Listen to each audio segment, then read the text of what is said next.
This is BreakmanX, and welcome to the game show on March 26th, 2025. How's it going, Jack? Going great. It's warm again. I'm sure next week it will be cold again, but it's getting warmer. So it's supposed to be 82 tomorrow. So it's great weather for opening day. Yes, for sure. Keep us updated with all the sports, for sure. And Logan, how are you doing? Doing good. Been building a new website for myself lately. That's going well. So yeah, things going nice. Good. That's fun. That's a big challenge and lots of work. It's like my fifth time trying it. Like every previous one I wasn't really happy with, or it like broke down in some way. So this time I'm hoping it sticks around. Yes. Yeah. I've built a few. I know how what it is.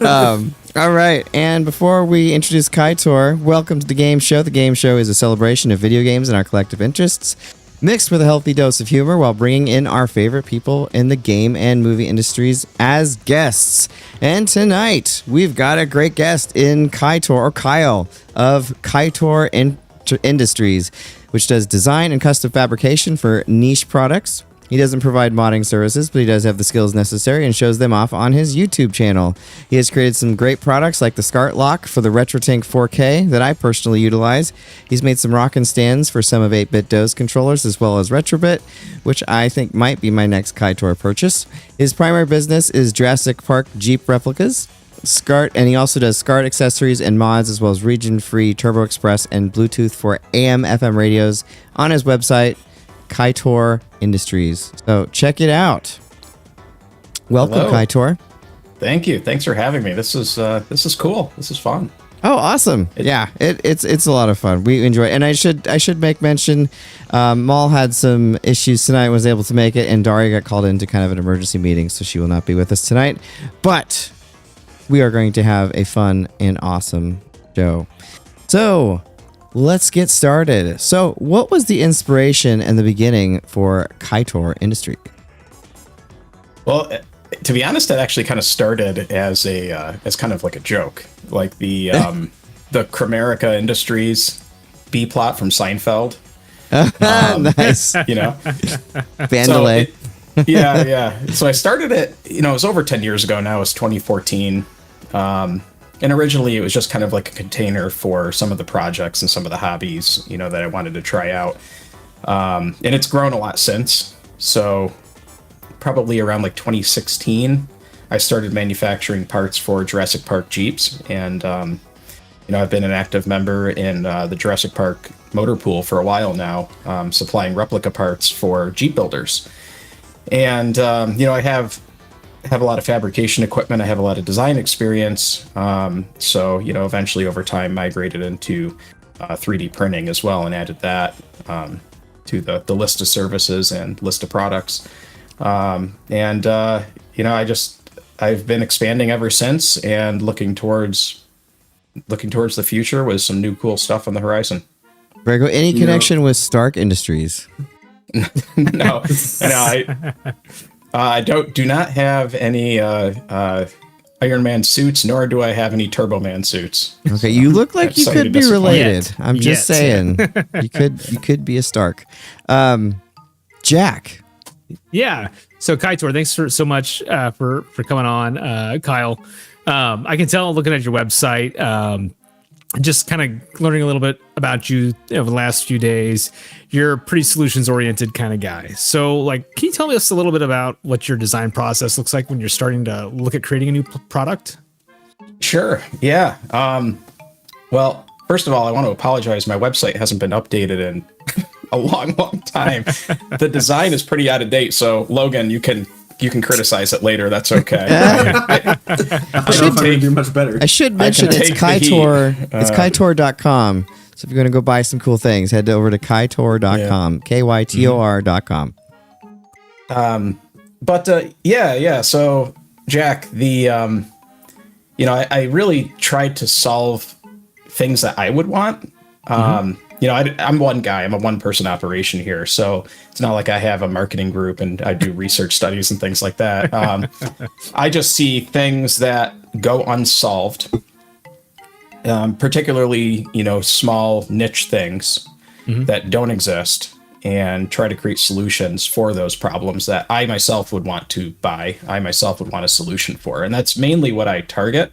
And I try to exist within the tools that I have and the skill sets that I have, occasionally, you know, nudging it forward, learning new skills and gathering new equipment. But, you know, that's my overall goal. And it is, you know, it is a second job for me, basically. So I have a day job as well. So there's limits on what I can take on realistically, right? Yeah. I can't take on gargantuan projects that occupy thousands of hours. It's just, I have to be realistic with that. So that's really the focus with Kytor Industries. Awesome. Very cool. Very cool. Very cool. And Logan, you're up, sir. Yeah, so we're gonna have to talk about these Jurassic Park Jeep replicas. Tell me a little bit about that business. Yeah, so there is, for anybody that doesn't know, there is a group called the Jurassic Park Motor Pool that was founded in, 2013, I want to say, somewhere around there.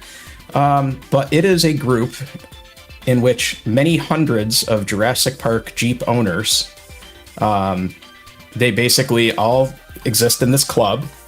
Many of us will go to meetups or, sometimes regional or national meetups.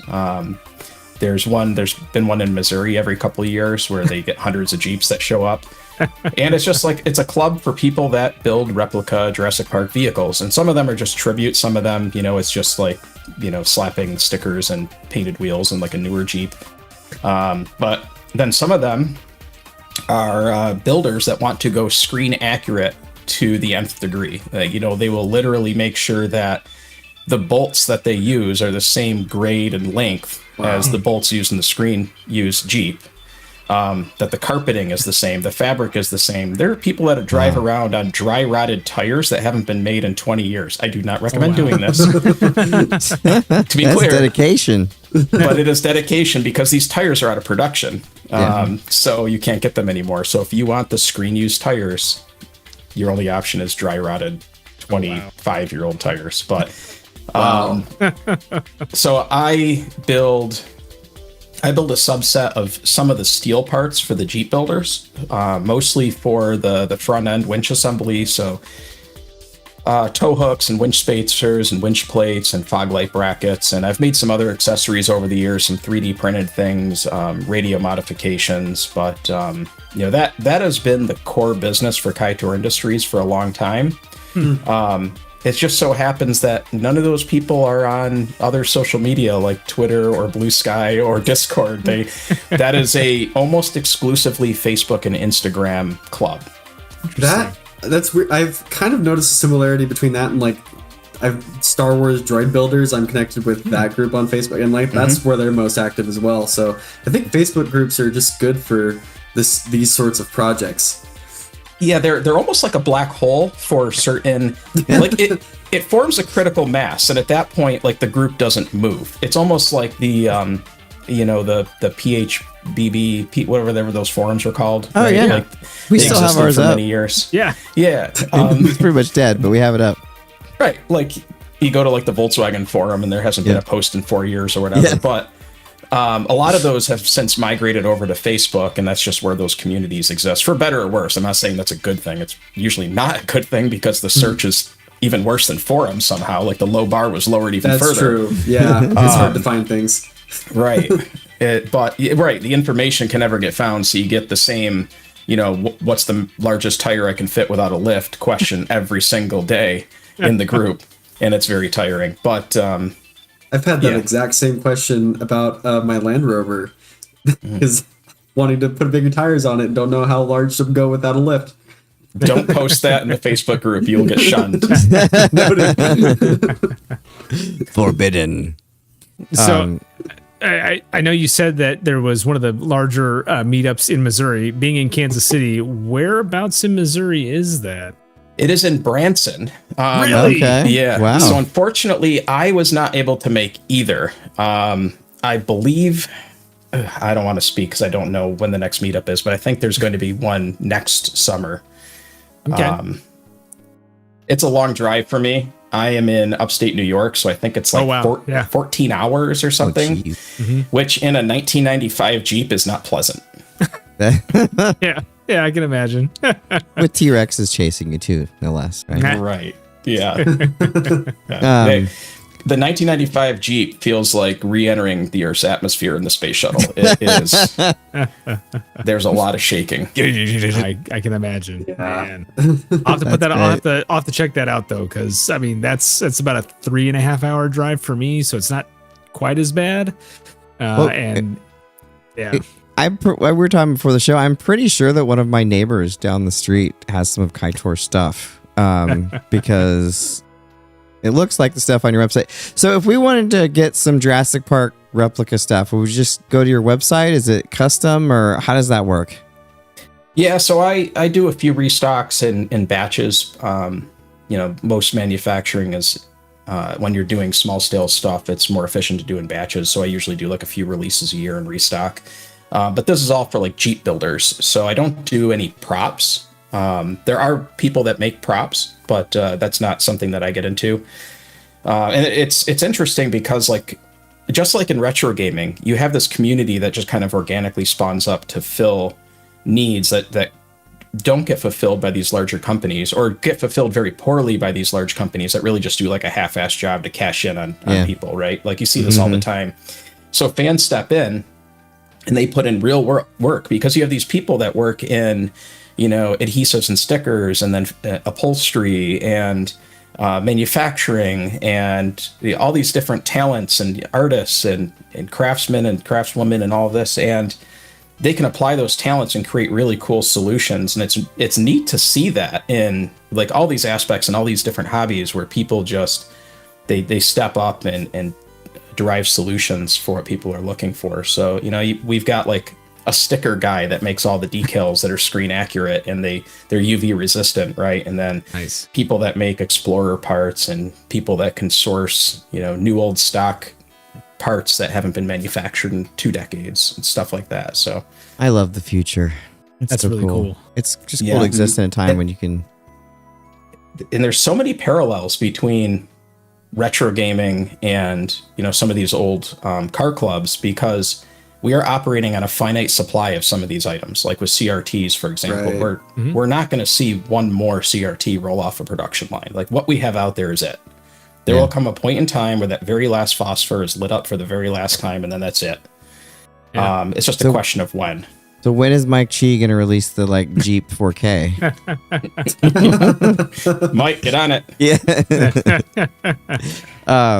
But okay, so I want to say, go to breakmanx.com if you'd like to write into the show. You can click Discord, join our Discord, write in questions there, or just write in here right by the video on YouTube, Twitch, Facebook, wherever you're watching. We love to get your comments. And on YouTube specifically, we are just a couple subs short of 100. We just need 3 more. So we'd love to cross that threshold tonight. So if you haven't subscribed yet, go ahead and subscribe. I know most of you don't listen live and you like to listen later or watch later, and that's fine. But if you are doing it now, please sub. We'd like to hit that before the night's over. So speaking of that, Logan, do you want to hit us up on the initial chat? Sure thing. So Fenris says, when's my official Kytor SCART cables, Kytor? And then, special request. Do we need to get a restraining order? Is that in order?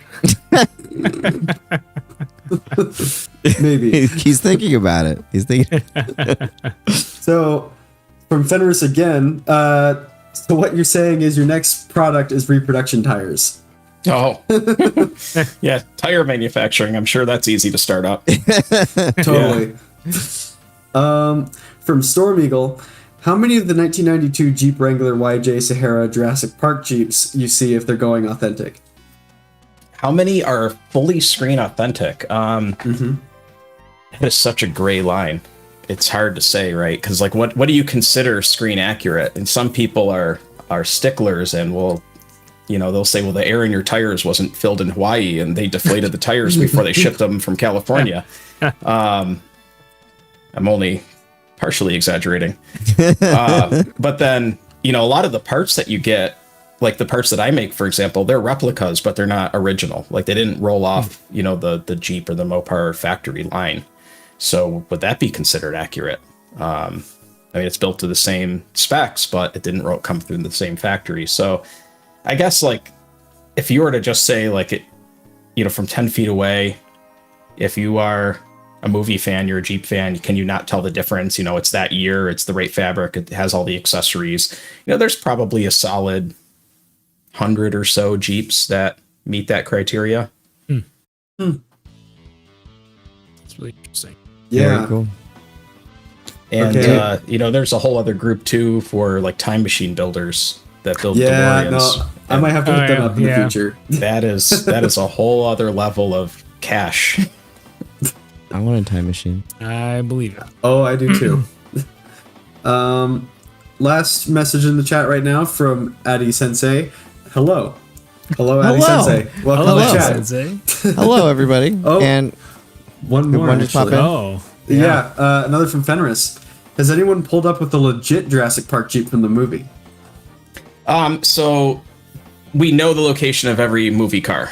Oh, wow. Ooh. it's so cool. Yeah. Yeah, so unfortunately there are only really like 2 survivors. 3 if you Oh. count the Explorer. The one from Jurassic World is on the back lot.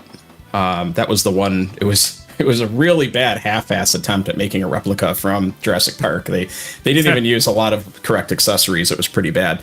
And the paint job was all off. So you should have seen the group pull that apart. Oh boy. Oh, I bet.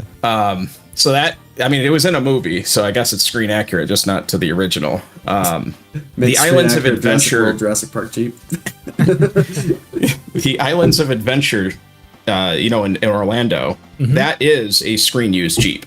It doesn't look like it because it's been repainted with the wrong colors and it has the wrong numbers, and a lot of the stuff is like rusted off. But that was used in the movie. If you look up close, you can actually see where they mounted the cameras. You can see round tube welded to the frame underneath the Jeep, and that's where they mounted the camera rigs. Wow. So that was a screen used one. And the Explorer that's there, which is kind of like this ugly purple now, that was the screen used Explorer, and the inside is covered in mold. It is really, really bad. It's sad. I'll have to check that out next time I'm down there. I did not even put 2 and 2 together the last time I was down there. Yeah. Those they're kind of like off to the side. They're not on the main pathway. It's been a while since I've been down there, but you kind of have to like go off into like a dead end to see them. Okay. And I don't know how much longer they're going to be there. I mean, they're 33 years old at this point. Yeah. So, No. and they're not really Can't be that cared long for. ago. That's the sad part. Yeah. If you care for a car, it'll last, but they're just rotting right now. Yeah, so they kind of just have them out in the elements. All right. Well, let's move on here. I love the Jurassic Park stuff. It's very, very cool. Jurassic Park's one of my favorite movies, so I love all the screen accurate stuff. Let's hop into the Retrotap here for a second. The Retrotap I saw on X, I think it was, or maybe it was Blue Sky, one of them. And I just thought it was really cool because I have lots of power, everything behind my setup, and I thought that was a really interesting idea, what you presented there. So, let's talk about the Retrotap.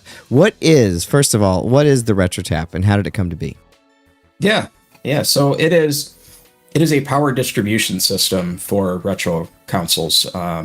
The idea is, we have really old linear power supplies now. Many of them, the capacitors have gone bad.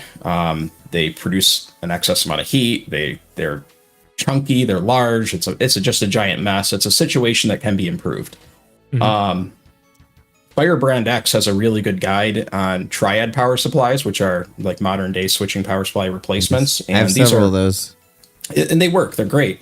But then you still have like all these separate wall warts, right? So it still doesn't really solve the mess problem, but it does get you up to like modernization. So it kind of solves one part of that. What I really wanted to do was reduce the amount of crap, for lack of a better word, behind your entertainment system, because I'm sick of all these wall warts and I'm sick of all the wires and the mess. I like to have really nice and tidy wiring. I used to work in structured wiring and doing like home automation and pre-wiring for commercial and residential. So like that's kind of ingrained in me to have like really nice and tidy wiring. So the genesis of this actually goes back to a My Life in Gaming video. About 2 years ago, I think it was Corey. He reorganized his system with those PS2 power supplies, and at the time I was like, well, let's just slap some power rails in and split that power and power a bunch of consoles. And it turns out it's a lot more complicated than that. So figures. Yeah, right. It always starts easy, and that was kind of an idea I had at the time. I tabled it, with a lot of other things going on. But I recently revisited it, probably last fall, and resumed development and started doing some rapid prototyping. I actually have the latest prototype here if you want to see it. I would love to see it. Yeah, it'd be awesome. So I don't know if this is going to focus or not, but this is resin printed. Whoa. I'm going to do, I don't know if it's going to focus. Probably not. I'm sorry. That's okay. It's all right. You can get You a hold it pretty right idea about of it. there. Yeah. Yeah, it's pretty good. So this is going to be injection molded. This is just resin printed, so I could do fit form function testing. But I probably have to back up a little bit more so it actually focuses. We have one power input. We have 4.8 millimeter by 1.7 millimeter center negative. So this would be used for like Genesis Model 2, Mega Drive Model 2, 32X. And then we have a 6.5 by 3.0 for the Turbo Duo. And then on the other side, 5.5 by 2.1 millimeter center center negative rather, which is used for like NES, Super Nintendo, Genesis Model 1, Sega CD, to name a few. And I also recently, thanks to feature creep, added a USB-C 3 amp 5 volt output over here. Cool. So it's all in one nice little tidy package. Would that power the retro tank then? It does. Nice. Wow. Yeah. That is awesome. It's I very love cool. it's way more compact than I was expecting, which is nice. Yeah. Now, obviously, you have to have a power supply that goes to this. Like this is a power distribution system, so there's a power supply.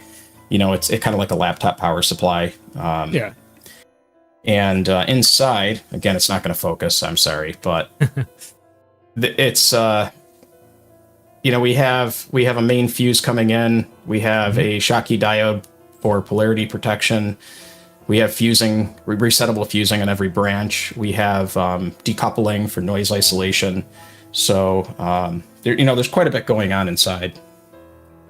Yeah, so it looks like it's going to be pretty high quality power, because I know that's one thing people talk about with the older consoles is making sure that the power is really clean. Yeah, and you kind of mentioned that a little bit too. Like obviously, getting that clean power and just kind of cleaning things up a lot. But from other than that, like from a safety organization standpoint, like what are some of the goals with this project? Yeah. So like in my mind, just how I think and how I operate, I kind of have like a priority order. Number one is safety, like fire safety, life safety, hazard safety, that's top. Second is reliability. Like, does this thing turn on every time? Does it work every time? Does it do what I expect it to do? Like, that's kind of implied. You kind of assume that's the case, but not every product does that. Unfortunately not. Right. And then you have performance. Like, does it meet high-level specifications, particularly the specifications that it claims? Performance, I would also classify like, efficiency and thermal and, ripple current, things like that.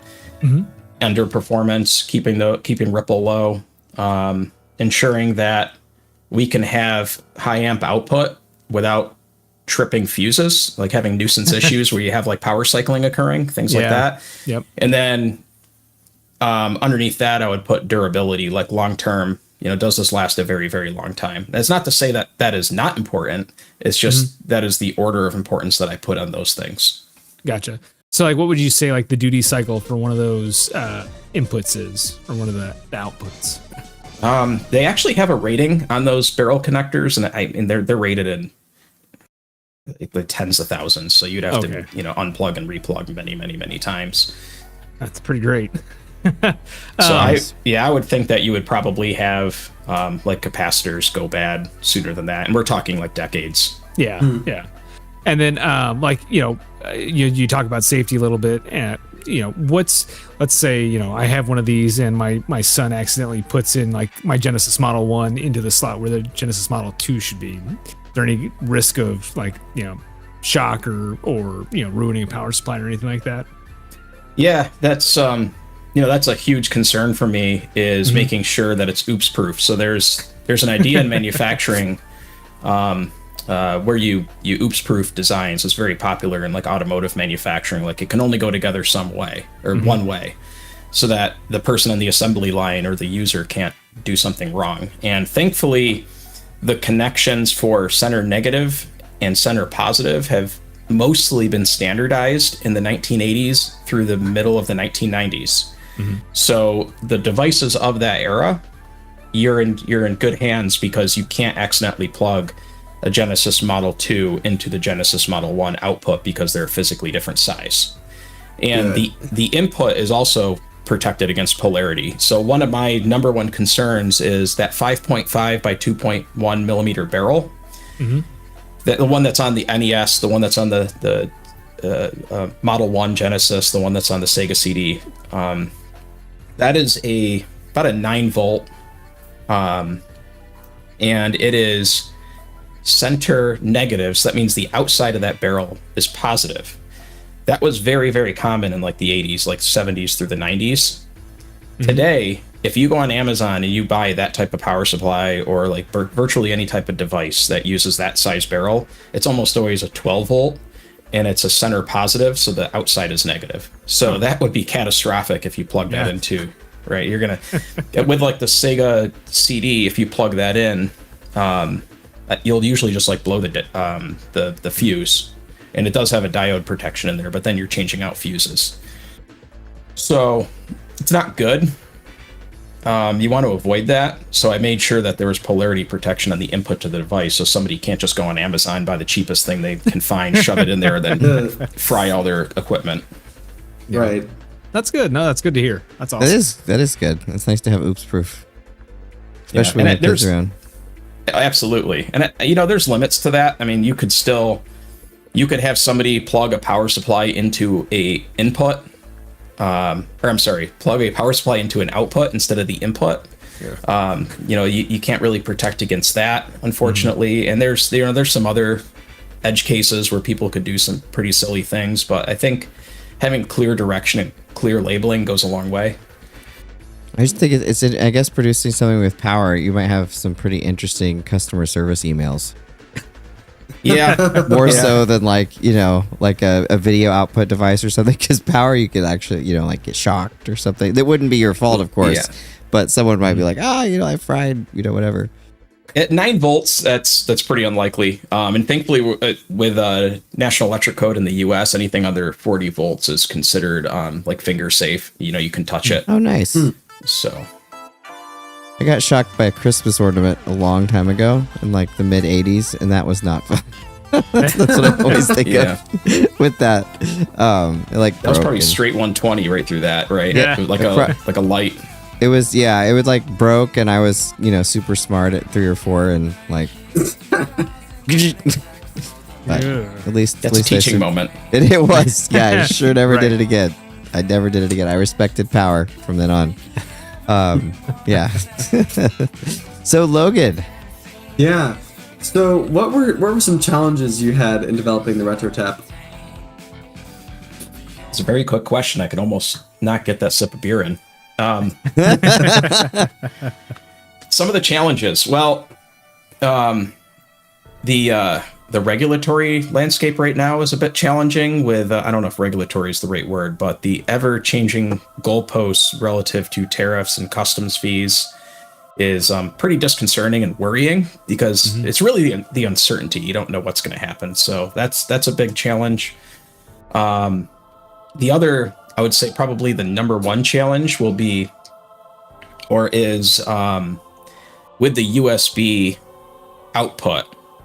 USB devices are just inherently pretty noisy. So if you were to use the Retrotap with, say, a RetroTink 4K, and you have a high-end audio system, and you like to play it at reference level, so very, very, very loud. Yeah. There is a higher noise floor than I would like to see. It's still not bad. It's still, I would say, a very small amount over like a traditional linear power supply. And if you don't use the USB output, it is actually lower than a traditional linear power supply. But it is extremely challenging to isolate noise from a USB device backfeeding into the other devices. I gotta imagine that's a pretty small subset of folks that are gonna want to try to take it to that level of audio. Right. Yeah, but there's somebody out there. So yeah, that's true. Yeah. So I think some of that again is like labeling, and you can make the argument that if somebody has $10,000 in audio equipment, they're probably okay having a separate USB power supply for their RetroTink 4K that they paid $700 whatever dollars for. Yeah. But I want this to be the best possible product. So I want to make sure that I cover my bases as best I can and make sure that the quality hits the level that I want to achieve. Absolutely. I gotcha. I always just think of, like the different warnings you see on different products. Our biology teacher in high school used to always talk about how the chainsaws say don't operate like near your crotch, and then you wonder like, why is that there? At some point, did something happen and they had to warn the next person? And so, I don't know. There's some people out there. That's all I'm gonna say. You can operate the RetroTink safely near your crotch. So that's true. You'll be okay. That's true. You will be okay. You will be okay. All right. So, Logan, do you want to hit us up with the chat questions? Then we'll move on to the next question. Of course. So from Fenris, don't worry, Kytor. Even though you're making a device to keep the power wiring clean, I will still make it look like a spaghetti monster. Perfect. Just what we need. And another from Fenris. Will this device have an optional include a PSU option? If so, what's the PSU? Yes. So I completely plan on having a power supply with this. I don't remember the model number off the top of my head, but it is a Meanwell. They're a very well-respected power supply manufacturer. We use them a lot at my day job. So the one I'm using is it's a medical grade, which basically means that it meets very strict safety and functional requirements, performance requirements. In my testing, I've actually found that the Meanwell power supply with the Retrotap has a lower noise floor and lower ripple than standalone triad power supplies. Oh, wow. So the results are very, very good, excluding the use of external USB devices. I should clarify that, because some USB devices, like if you plug in your iPhone to charge on the Retrotap, iPhones make a ton of noise that is extremely difficult to isolate, pretty much impossible. So there are edge cases out there, but assuming you're not charging USB devices and you're only using the barrel connections for your retro consoles, the noise floor and the ripple will be lower than the triads. Okay, I'm getting one for sure then. I mean, I was anyway, but like, I don't know. I have this perfectionism thing with the retro consoles, and I have to, like, as perfect as it could be, and that sounds more perfect to me. So that's exciting. It's a negligible difference that you will never notice unless you have a meter hooked up to it. But my perfectionism will feel less anxious about it. Just there you go. Exactly. A lot of our hobby isn't like completely logical. Some of it's just in the feeling, and I think that's maybe with that between the triad and that for me. But was there another one, Logan, or should I head on to the next? Yeah, there's one more question here I'll ask real quick. Yeah. From Storm Eagle. So, Kytor, I see behind you have a lot of Game Boys. What is the rarest, most expensive one you have? Oh, snap. I like that. Right to Stole the my ri- question. Man, I saw that back there and I wanted to ask something similar. Stole his thunder. Yeah, so I'm a big handheld guy. I love handhelds. I feel like they were, at least when I was a kid, and even to this day, I almost use handhelds more than I use consoles or PCs. Like I'll play my Switch in handheld mode rather than play it in docked mode, even when I'm on the couch. It just kind of like it's like a freedom. You know, you're unchained. You can play wherever.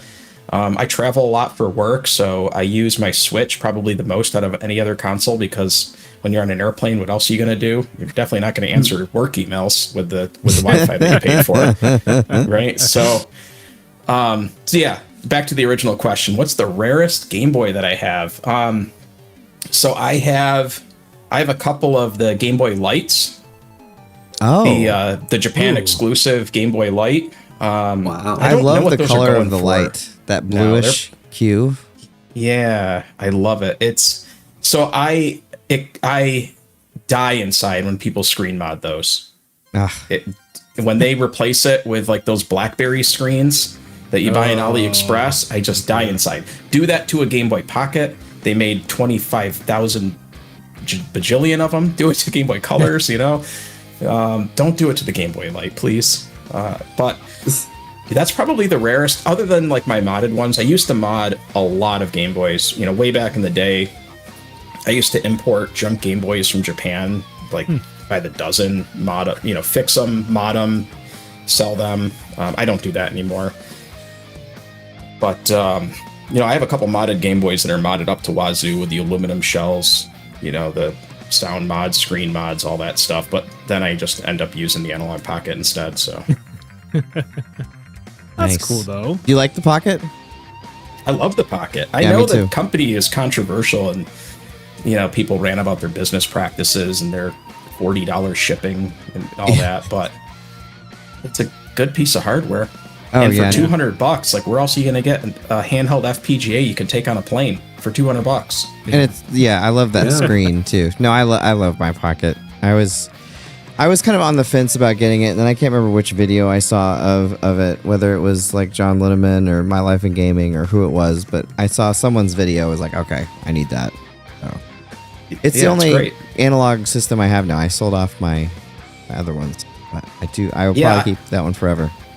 I don't really get the appeal of the console analog systems. I know like you can use the original games and it kind of makes it easier, but I mean with this point with the Mister, I know it's a personal preference thing. No, I'm there with you too, and I like the original consoles kind of over everything too. So. Right. I mean at that point, if you're going to use FPGA, just use a Mister.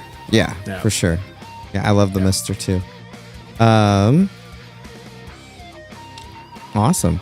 Well, so what is the compatibility and scope of the Retrotap? Oh boy. I actually have a list. It's on the Twitter post or the Blue Sky post where I show all the systems that it's been tested with. There are many, many, many. I think the only one that people have asked me for that I have not tested is the Neo Geo, the MVS system. And I think I've never owned one. I've never even seen one. Yeah, same here. It's the only one for me. Except for, I've seen MVSs out in the wild, like the arcade machines. I've never seen an AES. Yeah, right. Yeah. But and I think some of them have like a 5-volt power supply, and some of them are 9-volt, and some of them are pretty like finicky in terms of like the tolerancing. I don't really know that system too well. I know there's some diehard fans that are probably like screaming at the screen right now.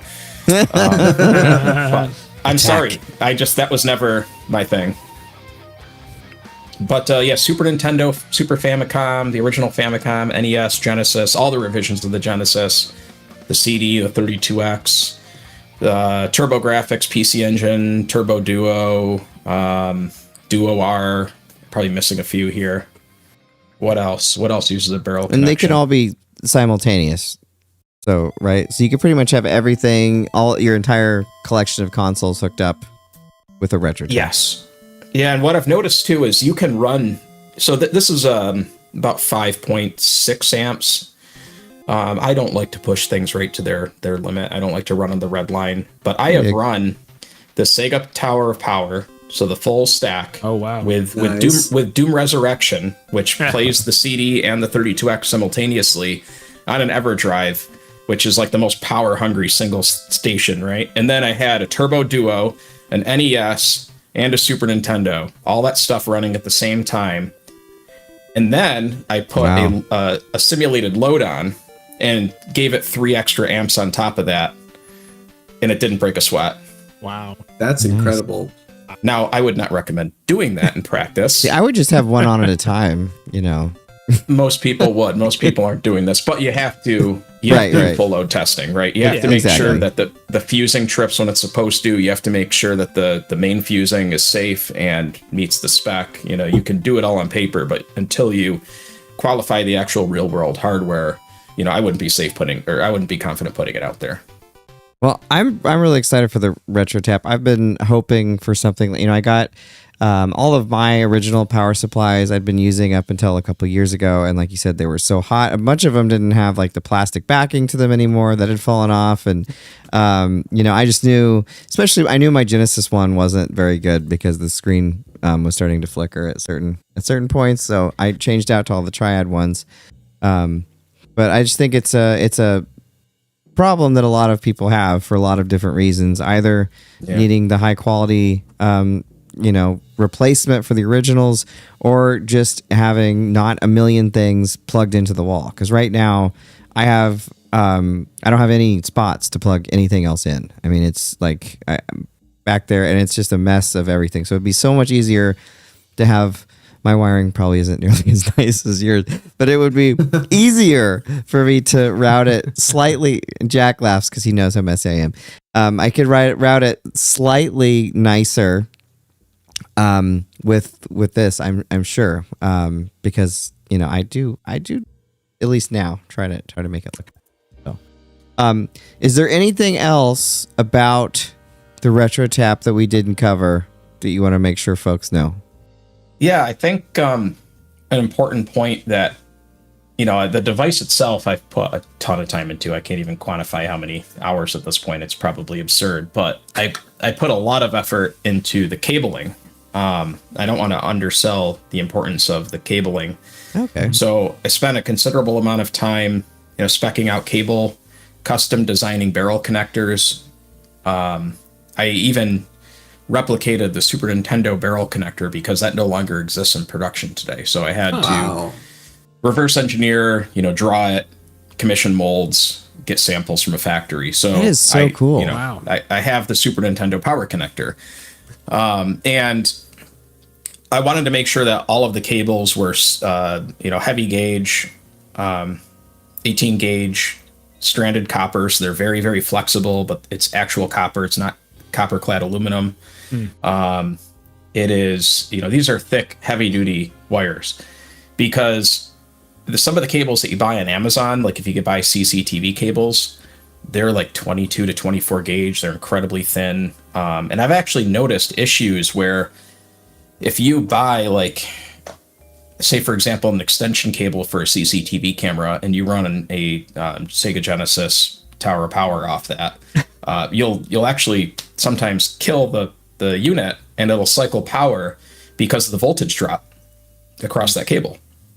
So when the CD starts to seek, you get this big inrush of current when that motor spins up, the voltage drops and the whole system will die, and then come right back on, right? Because the power cycles, the voltage immediately comes right back up. So the importance of having the right gauge wire and having heavy duty cables, I think, is sometimes overlooked on the power side. We all recognize the importance on like the audio and the video side. It's pretty obvious and well understood at this point.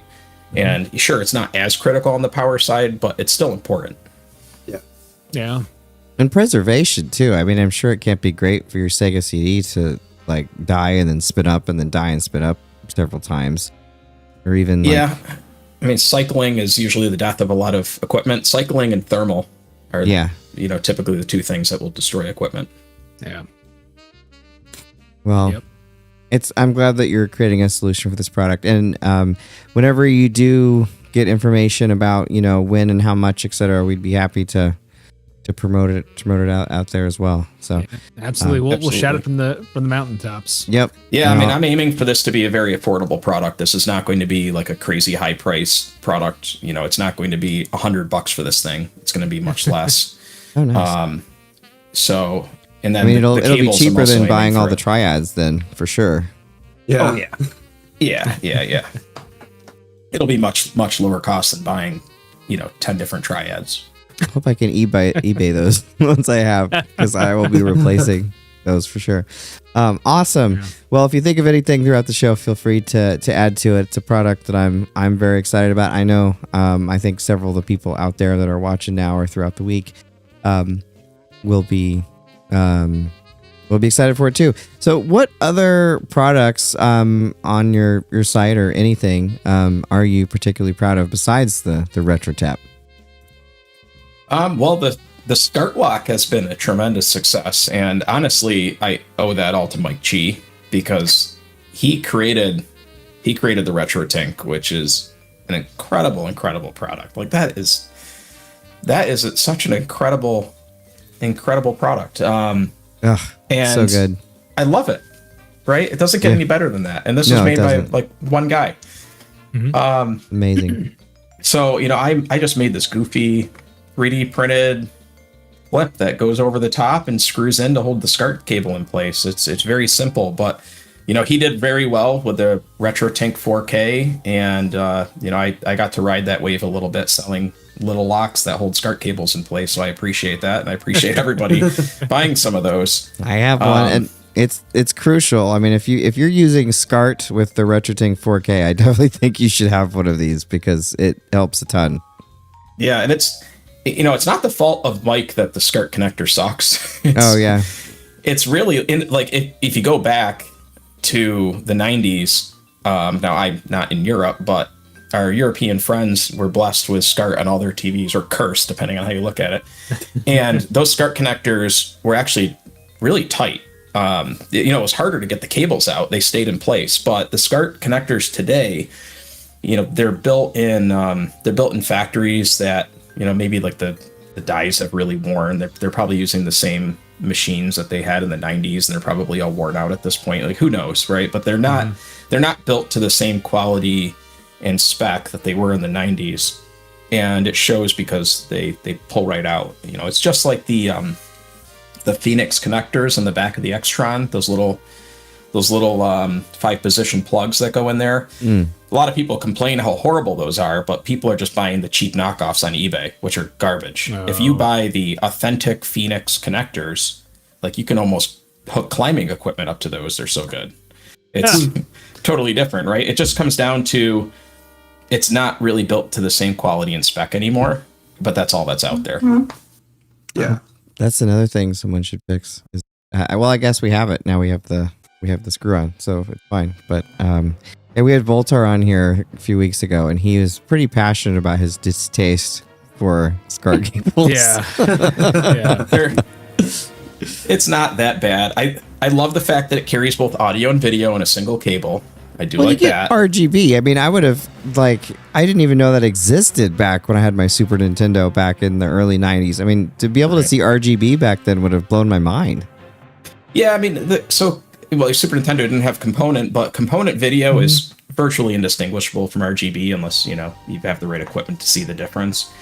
But the problem with component is you're at five cables, right? So yeah, it's just more hassle to deal with, and you have this rat's nest of crap back there. So I like the fact that SCART's all in one connector. I just wish the industry standardized on DIN 10. Somebody go back in time and tell them, use DIN 10 or mini DIN 10, please. Is that the circular? Yeah. Yeah. Okay. Mm-hmm. Like the Sega Genesis has a, I think it's mini DIN 10. It's mini DIN. Yeah. Right. But I think the Sega Genesis, or not Genesis, sorry, Sega Saturn has a mini DIN 10, and I think it's a custom mini DIN 10. Like, the pins are slightly different. Somebody can fact check that. I'm going off the top of my head here, but it's a great connector because it carries your RGB, your sync. I think it also carries Luma, Chroma, plus your audio, plus a ground. And it's in one connector, and it's small. Like that would have been awesome if everything Yeah. used that. Yeah. I've been tighter fit too. I considered switching to VGA cable with the SVS, but I just my setup works pretty well, so I don't think the only thing I would even consider changing honestly is the power stuff at this point. Because I've got the G comp and the G SCART back there, and it all works and it all looks fine. So now that the VGA SCART is cable stays great. the same, yeah. VGA is great. The one negative, the one knock is I have yet to find a VGA cable that combines audio where the audio is shielded, individually shielded. Oh, yeah. So I found that Cable Matters makes a VGA cable where the RG and B lines are all coaxial. They're proper coaxial, mini coax. But the sync line is not. It's unshielded, and the audio is unshielded. So you can get some interference across the audio lines. If you have a high-end audio system, you're probably going to hear some buzz or a higher noise floor, which Don't like that. I don't like. Yeah, I'm This very is- sensitive to audio issues. Well, okay, so this is completely random. Have you played Dead Moon on the PC Engine TurboGrafx? Briefly, So for whatever reason, I have noise when I play that game, and that I don't have during. Because at first I thought, like, is it my system? Is it this, that, the other? But that game in particular has a high noise floor for me. So if you remember, or if anyone out there remembers, I was just playing it this week because the that moon level just looks amazing, and I saw it in the video on Shmup Junkie that was made by Johnny Graphics. And it looked fun. But yeah, if anyone out there knows if it's something with the with Crix's Turbo EverDrive Pro, or if it's that game in particular, because I checked several other games that doesn't have that issue, but that one definitely has a high noise floor. an audible hum, audible buzz. Mm-hmm. Yep. And the music's great, so I was kind of bummed. I mean, if loud stuff is going on, it's not too bad, but whenever it's quiet, you definitely hear the noise. So, I don't know. We'll see. All right, Jack. Yeah. Okay. So, obviously, we've talked about the Retrotap. The Retrotap is the big thing that you want to promote right now, and it's pretty awesome. But are there any particular projects that you're currently working on that you kind of want to give any hints about, or that you're excited to kind of work on once you get the Retrotap into production? This is honestly the big one for me right now. This is the main active project that I'm spending the spare time that I do have on. There's a lot of low hanging fruit stuff that I want to do. Like some more 3D printed controller stands. Okay. Just 3D printed stuff in general, because that's fun for me. Yeah. I've really wanted to. Maybe somebody will beat me to this. Please, somebody beat me to this so I don't have to do it. My wife will love you if you do this.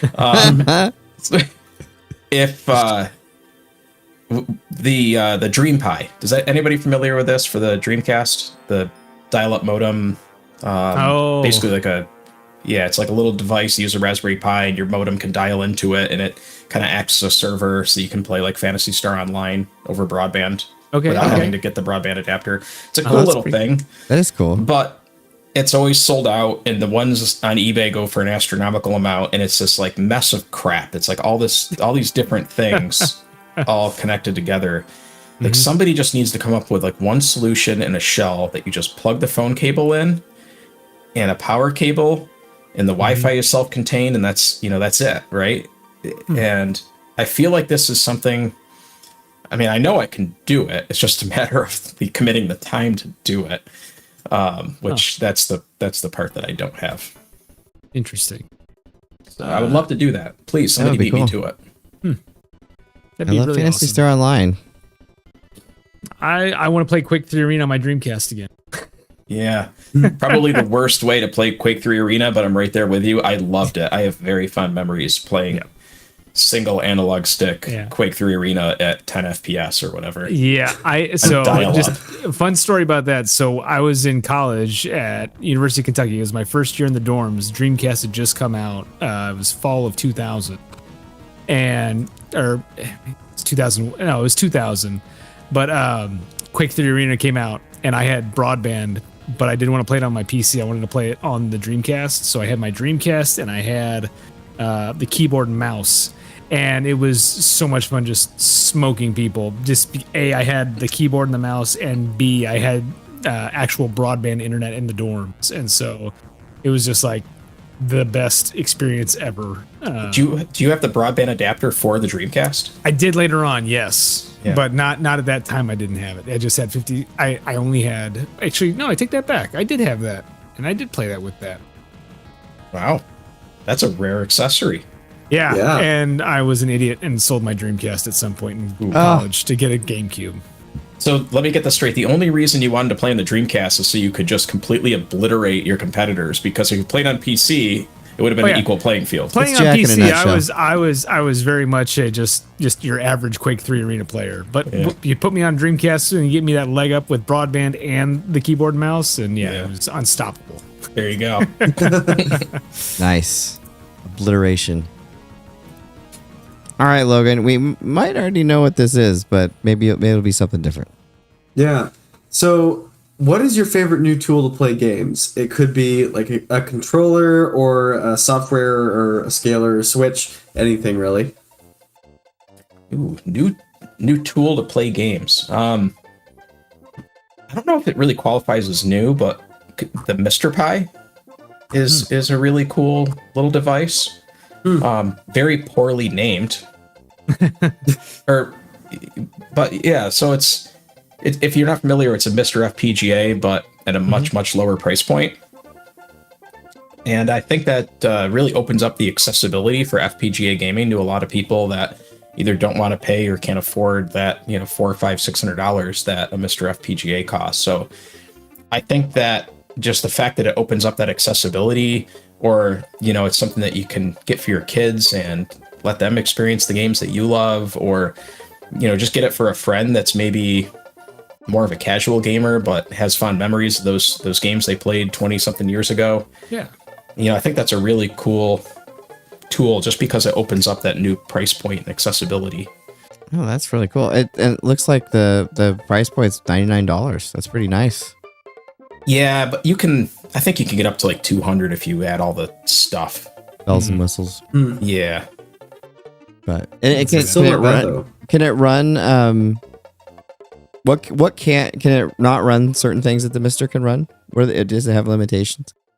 No, I'm not a Mr. expert, so you're probably going to stump me on this, but I've run the Saturn core and PlayStation core just fine. And I haven't personally run into any issues. I'm sure somebody out there knows that there's some edge case with some game that needs something that the Mr. Pi doesn't provide. But that's impressive, though, because I know the Saturn cord is kind of bleeding edge on Mr.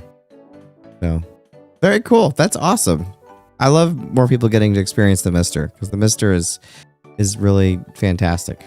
Yeah, the price point was just driven up so much during COVID that it's just kind of like pushed it out of that accessibility price point. At that point, $400 or $500, that's a lot of money. Yep. It's right? gotten to be too much. I mean, I don't know. For me, I built mine. It was before COVID. It might have been 2019, might have been 2018. Was that too early? It was definitely before the everything shut down. Because my son played Dig Dug at his summer camp thing. And I remember that was the first game that we played on it. We kind of built it together. But Mr. is so cool. So awesome that more people get to experience it for sure. All right. So I always like the answer to this because it gives me other games to play. There's a lot of chat questions here. Oh, okay. Yeah, let's hit the chat and then we'll move on to that. Thanks, Logan. Yeah, no problem. Okay, so few from Fenris here. I would say the appeal of the analog consoles is being able to use your original cartridges on a more modern system. But personally, if you're using a flash cart with them, at that point, just use a Mister. Totally. Nice. Totally agree. Agreed. And then, in regards of the Neo Geo, the earlier AES units were 5-volt only systems. Later AES units use 9-volt PSUs, and unfortunately, you do need to open the system to verify. The fortunate thing is same polarity. Okay.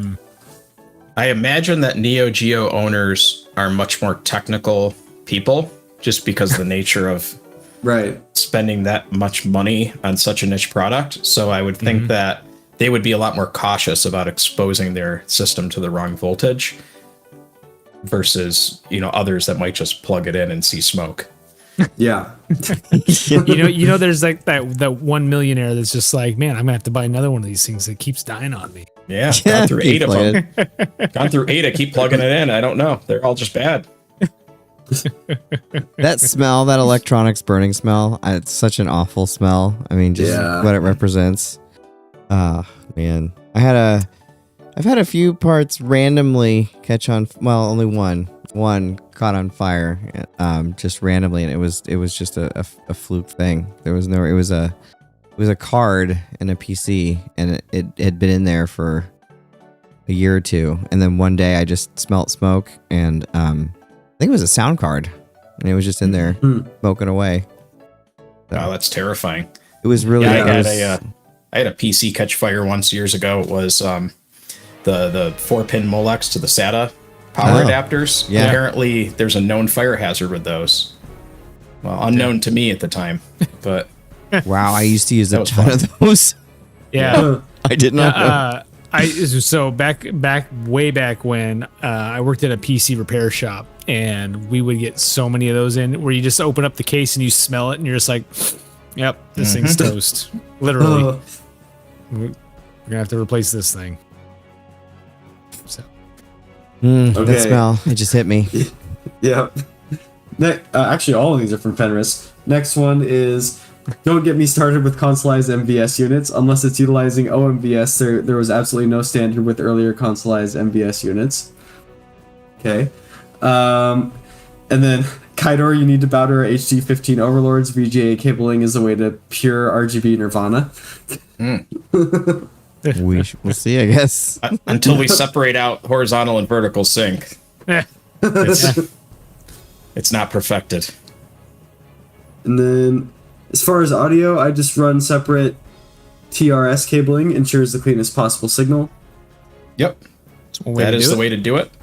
Yeah, I want to avoid more cables in my setup if possible, but I agree that is definitely the best way to go for avoidance of interference and audio issues. And then the Mr. caps out at PS1 and Saturn. It has an N64 core, but it's not really ready per se. It's gotten a lot better recently, though, I think. I think development restarted. Oh, did it? Yeah, I was playing Super Mario 64 on the Mister. It ran fine. Interesting. Okay. But I'm sure that's probably the game that the developers focus on the most. So Yeah. probably not a great example. I'm sure you can find some obscure Japanese game that sold 11 copies that runs like crap. I want to play Hybrid Heaven, damn it. All right, and then the last one from the chat for now, also from Fenris. I've had a Genesis Model 1 PSU pop while plugged in the wall, magic smoke and all. Oh, that's rough. Yeah. I've found in my testing that a lot of those are early Genesis power supplies. What are they? The 1602s, I think the model is. The capacitors are shot in a lot of those. They're real bad.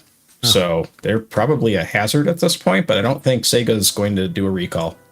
That time has passed. It's a little behind. Yeah. Well, I'm glad I switched those out then. Yeah, I found randomly in the used game store, like literally a couple blocks down the street, like the best Genesis 1 model, the VA whatever. I can't remember. I cross-referenced it with all the retro RGB posts, but it was just there for 18 bucks. Wow. That's a steal. Yeah, I bought it, and like they had no idea what they had. I was like, is this like the model that like everyone wants? And the guy was like, oh, I don't know. Sega. And then yeah, right. And then I kind of there's like you can't tell for sure, but you can tell sort of by looking at the back of it, and there's a couple things that you can kind of predict. So it looked close enough that I was like, well, I'm just gonna get it, and if not, whatever. I've got another Genesis for 18 bucks. Took it home, and sure enough, it was that model with the best audio. And then I got, the video fixed up on it. So yeah, VA3 Nice. Genesis Model 1. That's what it is. Very cool. So Yeah, lucked out. Topeka, Hy-Vee, or not next to Dylan's. Next to Dylan's is this game. It's not even there anymore. It didn't last through COVID, but yeah, lucked out for that. So the question I was going to ask before, when you have just like a couple minutes and you're going to sit down and just play a game that's like your quick play to relax, what game is that? For me, it's usually Halo 3. Nice. Very good. I am a huge Halo fan, and it's one of those games that I can pick up and play at any point. I could just jump in at any level and resume as if I'm resuming a game from 20 years ago. Oh, that's any particular level. Oh, go ahead, I was Jack. gonna say, yeah, no, that was my question. I was gonna say, are you any particular level or sequence that you like to replay the most? Anything but the Cortana level. Yes. The rectum level. The flood ship. Yeah. Yeah. I don't know. Sorry, Bungie developers of 2007, but you missed the mark on that one. The rest of the game, though, excellent. Yeah. We have quite the history with Halo on this show, going back. Oh, yeah? Yeah. We started out, I used to make fun of Halo a lot. I like Halo now, but I made fun of it a lot in our first few shows. And turned out Bungie was listening. And one of the guys started sending rebuttals to us about the things I was saying about Halo being unfair. And then I was like, do you work for Bungie? Like, what's the deal? Because they were so specific and technical. He's like, yeah, actually I do. So I apologize profusely. I felt so bad making fun of like something but I was like, in Kansas. I didn't think anyone at Bungie was going to listen to me talk about Halo. Yeah. But so anyway, he ended up appearing on the show. We did one of the, if not the first Halo 2 interviews. If you Googled Halo 2 for quite a while, like our interview came up, and Jack and I got to head to Bungie and play Halo 2 quite a while before it came out. It was like a year and a half, I think. Yeah, it was right. It was the fall after the E3 2004 demo. Yeah, is that August? Yeah. The first time. Yeah. So they were still in development hell at that point. Oh yeah, yeah. No, there was not much rough. of that. There was not much of that game beyond that demo at that point. Yeah. Yep. Halo 2 is probably one of my all-time favorite games. It's kind of sloppy and buttoned together. Mm-hmm. It is like that meme of Homer Simpson with all of his fat behind him and there's clips holding it. Yeah. That is Halo 2, but it's so perfect. It's so much fun. It has so much character. Like you don't see that anymore. You don't see games with that many imperfections yet somehow still so fun. Yeah. Now it certainly was. I mean, with as much anticipation as there was around that, it was amazing they put out the game they did, especially when like we said, we saw it in August of 2004 and it still was in rough shape, and it came out later. It didn't come out later that year. It was November 9th, 2004. Yep. Yeah. So like 4 months later, like they pulled it together somehow and released, some could say an unfinished game. Yeah. But still came out. It was very ambitious. If you look at compare the level structure in Halo 2. I know we're getting way off topic here, sorry. Oh no, that's great. Off topic's fun. Compare the level structure in Halo 2 to Halo Infinite. Mm-hmm. Halo Infinite, I would argue, has better core mechanics. Yeah. I mean, they had decades to perfect that formula. It damn well better. But there's really only two environments in Halo Infinite. You have Alien Corridor, pristine Alien Corridor, right? Mm-hmm. It's basically like a hospital room. And then you have Dog Park outside of Seattle. Yes. And that's it. Those are your two environments. And then Halo 2 has, you're in Africa, you're underwater, you're in like alien ruins, you're in a spaceship, you're in the atmosphere of a gas giant falling into the core. It's like there's so much cool stuff. And then you have like the flood breakout in the mothership, High Charity. Mm-hmm. There's just so much variety. And music too. Snow levels, the music, the vertical. When you do the library levels, the article, and you have so much vertical fall. That's a really interesting mechanic that I think doesn't get used much today. Half-Life 2 was another game that used a lot of vertical. A lot of first-person shooters rely entirely on the horizontal plane. Yeah, and I think that adds a lot of character and charm. But the amount of variety that you had in that game, you just don't see anymore. And maybe that's just because the assets are so costly to make today. Mm-hmm. I think know. there's some of that for sure. Well, Because when it takes a while to. Sorry. Oh no, I'm gonna replay Halo, the original, not the Master Chief Collection one. But when I get my Xbox back from Sound Retro, I'm gonna replay Halo 2. I still have the same copy. Greg sent a copy of Halo 2 that I think it was 2 weeks before it came out. Like it was a significant amount of time. That's cool. Yeah, it was pretty crazy. And Did he sign it? Did not sign it because it came directly. It didn't he didn't touch it. Like he it was like a process that he initiated, and then it got sent to us early. But he could have signed it when I saw him the next time. But anyway, that's the copy I'm gonna play. I'm excited to play it on the original hardware to see kind of how it holds up. 3 is probably my favorite, but I ended up getting which would be hilarious to go back in time and tell myself this. I ended up developing a lot of respect for the first Halo. Again, 3 is my favorite probably, but the first one to me is a very special game.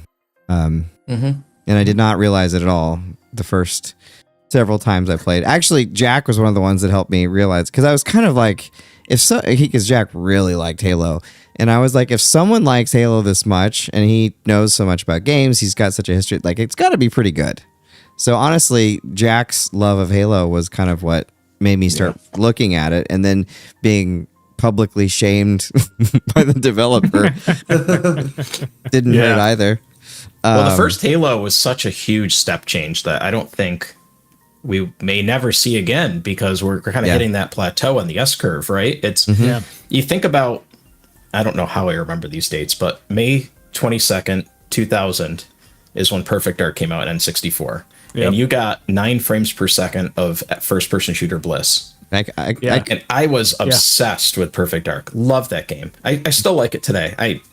I can go back and I play it, and the controls don't bother me, and the frame rate doesn't. Unfortunately, that frame rate makes me nauseous. Literally, there's something wrong with my brain, because I've always wanted to play that game. I did finally play it on like the Xbox whatever release, but and that runs at 60 frames per second. Yeah. That runs much better. But yeah. And I played it in high resolution mode, which dropped the frame rate even further. I don't know what I was thinking. Tiptoeing through the game. It's like a PowerPoint slideshow. All right, next frame. Yeah. We're going to talk about this one for a while, and moving on. Yeah. Gunshot. But you think about that, right? 2000, and then 1 year later, what did Xbox release? November 15th, 2001, right? Yep. That's when Halo came out. It was a day one game. Yep. So you have a year and a half-ish gap. And that is such a massive change. And I know the PC people are over here like, yeah, we had way better games and they were in 97. And yes, I know. But on the console side, that wasn't really there. Yeah. That was such a revolution. It had a very particular balance too. Like, and the sound design was really great in it too. Like the 5.1. I mean, you hadn't really heard 5.1 in a video game like that, I don't think, before Halo. I mean, there was there's a lot of things that I didn't realize back then, and I'll probably replay that one too. Halo 3 I've replayed them all on the Master Chief Collection with my son. That was really fun. And then we were going to do Infinite, but then Microsoft was like, actually, we're not going to do couch co-op, even though we said we were. So I'm still bitter about that, because we want to play it, and we don't want to buy a second Xbox Series. Yep. But well. But that was fun. Halo's it's gonna haunt the show forever, which is fine. By the way, if anyone does want, that original Halo 2 interview is up on our YouTube on the archive section. So the two fresh-faced kids from Kansas talking to the head of the studio. Would I remember? No, not that one. The actual the show we did with Greg. Where we actually okay. All yeah, right. no, the Pete Parsons interview I could put up as well, but there's some clearance issues with that. Okay. So I'd have to, but that's another story. But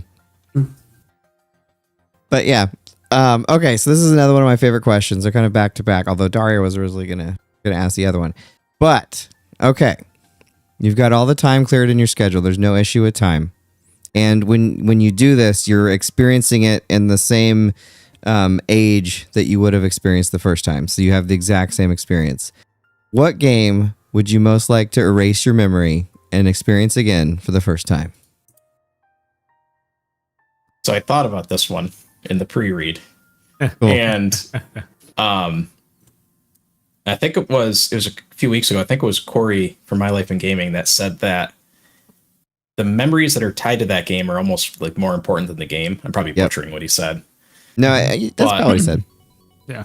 And you wouldn't want to like lose that because some of like GoldenEye N64 multiplayer, it would be awesome to re-experience that. But the memories of us as kids, like throwing remote mines on faces and making like this chain of remote mines that stuck out like 20 feet, right? Like that was, those memories can't be replicated. So I think you have to like remove any games that are tied deeply to like your friends and family of the time and think about more like single player experiences that you had for yourself. Mm-hmm.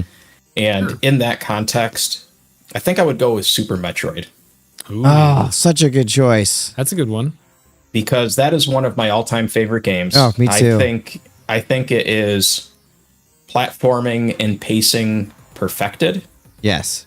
The controls are fantastic. The music is incredible. The art is incredible. The graphics are incredible. There's like a couple of parts. I think there's one part. It's when you're in the ghost ship, and it gets kind of enigmatic about like where you have to go. There's like no clear direction. Other than that one spot in the game, it has such a smooth cadence all the way through. Yeah. Like the progression tree and how you collect the items and the exploration and the mood is so well paced. Yeah. It's so good. I just think that, yeah. I can remember the first time I played that game. It was after Little League baseball practice. I got to go rent a game, and it was raining outside. And I remember going into my basement, and I remember playing it, and just first of all, being like, "This is so much better than the NES Metroid," because I like the idea of the NES Metroid, and I think it's a good game. But Super Metroid is so good. Yeah, here come the no map apologists to tell you why you're wrong. I know. I've heard all those, but Super Metroid is just so good. So that's awesome pick. Yeah. I had a very similar experience to yours, Break. When I was growing up, I did not have an NES. I just had a Game Boy, and so Metroid 2 was one of my favorite games when I had that thing. Yeah. And so when I got a Super Nintendo and Super Metroid came out, I was floored to see that game in color and in 16-bit. It was just whoa. And the music is still so good. I mean, that soundtrack. I have Firebrand X's CST that he made, the digital output from a real SNES. If you don't have it, go download it. It sounds so good in my car.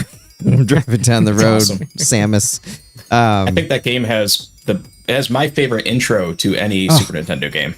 Yes. Yeah. I love the entire soundtrack, but I love that first all that first music from turning it on all the way to going through Brinstar is just phenomenal. If you haven't heard Steamage, you probably have, but Steamage, his Metroid Metal group, they have some really, really cool stuff. We had him back on the show back in like 2011, 2012. But the Metroid Metal has some nice heavier renditions of some of the Metroid tunes. Jack, your turn, sir. Yeah. So, Kyle, what's something you're playing right now that's really grabbed you? So I haven't had a ton of time to actually play games recently, but the one game that I have really enjoyed is Astrobot. Oh yeah, I know I'm kind of late to the punch there because that was everybody's favorite game last summer, and I'm like a 6-month behind cycle. Yeah, that's how it is at our age. Yep. Yeah, we're old, whatever. Young at heart. But it's, I mean, other than like kind of the over-the-top commercialism, which is a bit... a little on the nose. Silly. Yeah. But other than that, like the core gameplay, it's basically like, it reminds me a lot of Super Mario Galaxy 2. Yeah, I can see that. It plays pretty similar to that. And it's just a fun game. You know, it's something that you can pick up. it doesn't waste your time, and you just jump in and you enjoy it. And it's a good challenge too. Like some of those levels, man, they're pretty tough. Yeah, some of the asteroid levels are I won't say insane, but they definitely test your patience sometimes. Yes. Yeah. Was it Reggie Fils-Aimé that said that like they out Nintendo with that game? I thought that was kind of a good quote coming from, former Nintendo guy. But yeah, really good game. Jack, were you going to say something? I feel like I interrupted you. No? Okay. No, you're good. Yeah. No, I'm a huge Astrobot fan too. That was a great game. So good. I think they just put out some new DLC for it, didn't they? They did. I think a week or two ago, yeah. Go back and fire it up. Yes, for sure.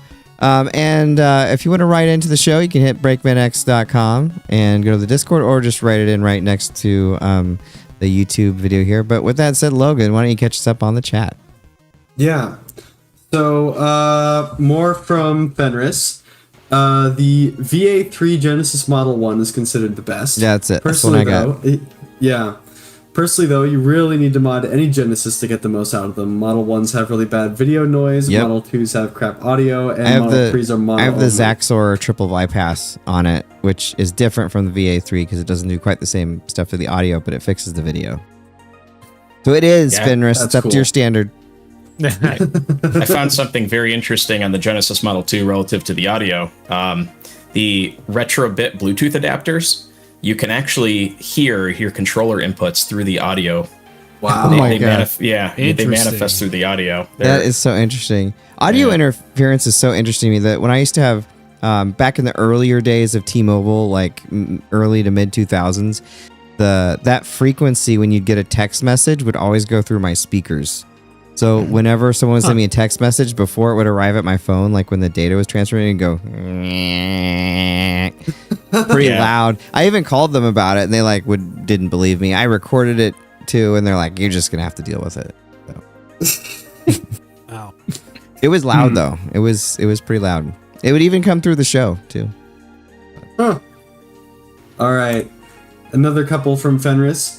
Must have been exciting to get to play Halo 2 before anyone else was allowed to. I've heard so many people's wild stories about them getting Halo 2 at launch. We have a Halo 2 launch video. Actually, Jack's in it. He's selling it to people. And I go around interviewing people about Halo 2. And I mentioned to a couple, I didn't mean, it sounded worse than it came out. But I was like, yeah, I've been playing it for a little bit. And they're like, what? You've been playing Halo 2? I was like, yeah, I've been playing. It's pretty good. And I realize now, that was such a jerk thing to say at the time. but yeah, it was a pretty fun video to do. Richie and I. And then Fenris also says, actually, I am curious, Breakman, have you ever played a game that ultimately went unreleased? Oh yeah, a lot of them. I can't talk about most of them because usually when you play an unreleased game, you sign an NDA. It's probably expired by now, but yeah, I've played a lot or games that just changed. You play them and then they change fairly dramatically. I'll say probably the one that I'm most bummed never came out is, I guess I didn't get to play it. I was at a demonstration of it, but Star Wars 1313. The unreleased Star Wars game. And the demo at E3 was so cool because they took you into this little room that kind of reminded me of going on one of the old spaceships before the space shuttle. And you're in this little room, and then they do the demo and they take you through it. And it was just me and the guy playing it. It was just us two. And you descend down into Coruscant, into the lower levels. And it's gritty, and it seemed like it was going to be awesome. It was my game of show, I'm pretty sure, that year. And then Disney was like, it's a little too dark for us. So here's Ray. I will say one of my favorites that I have gotten to play that went unreleased was StarCraft Ghost. I actually got to play 30 minutes of that thing at E3 one year. Yeah. And I was like, okay, this is, I can see what they're going for. I didn't think it was as bad as Blizzard thought it was, but I can see why they wouldn't release it if it wasn't up to their normal standards. Standards at the time. Yeah. Yeah. At the time. At the time. Yeah. Okay. Standards can change. And then Another one from Dion R. The one game I'd like to experience for the first time again is Final Fantasy VII. That again would be mine. That was Triforce from My Life of Gaming as well. Yeah, that would be mine. And then more from Fenris. When Breakman gave me that question, I knew I didn't want to say Ocarina of Time, because what makes that game special to me is how many memories I got for me and my family playing it. Yeah. I will always remember Shadow ruining the reveal of Sheik to me. That's what I'll remember in my anger. It was so obvious, I know, but it still made me mad. Yeah. I don't think I would love OOT as much as I do now if I was to re-experience it with no memories attached to it. Well, that's the thing. The question is meant that you re-experience it as if you're experiencing it at that time. Because, yeah, you can never go back and re-experience. Like, if I played Final Fantasy VII now, I wouldn't have the same experience as I had when I played it back then. But that's kind of the idea of the question, is associating it or being able to experience it at that age or whatever. So I guess it's kind of like, what game did you have your favorite memories with that you want to go back and have those same memories again? Yeah. I guess. Yeah. Okay. Kind of.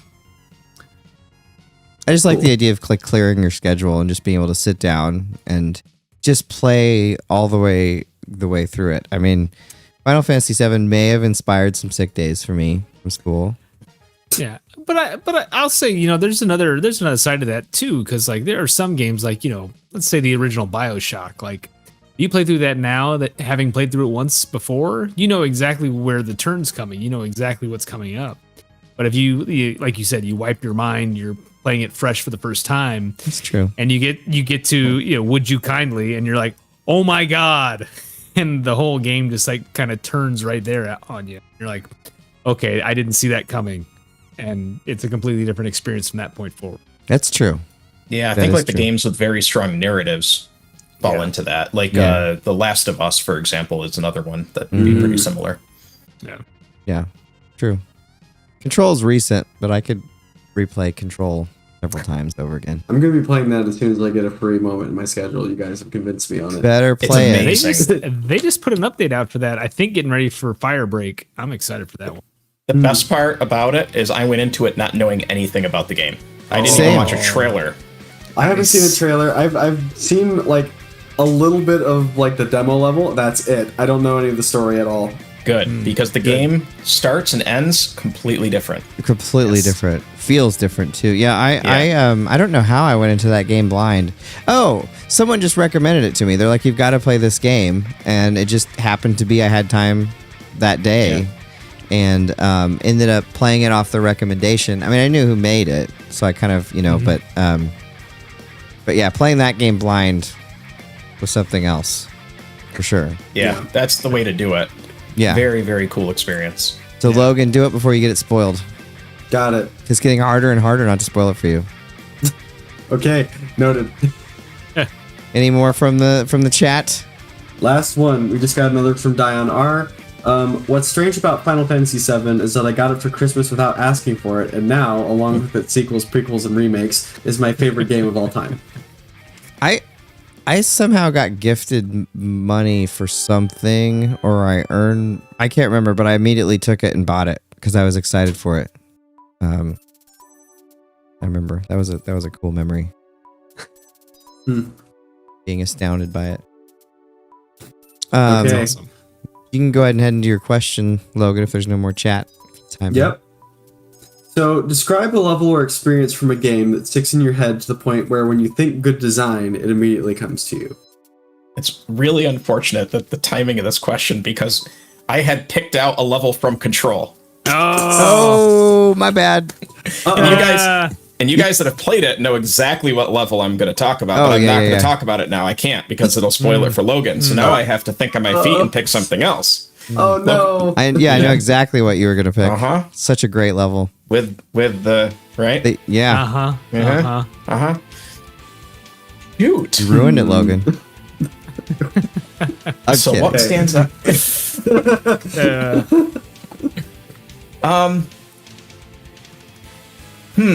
There's so many. You know, there was some really good moments in Uncharted 4 that I could go to. That I feel like that game had some very refined moments.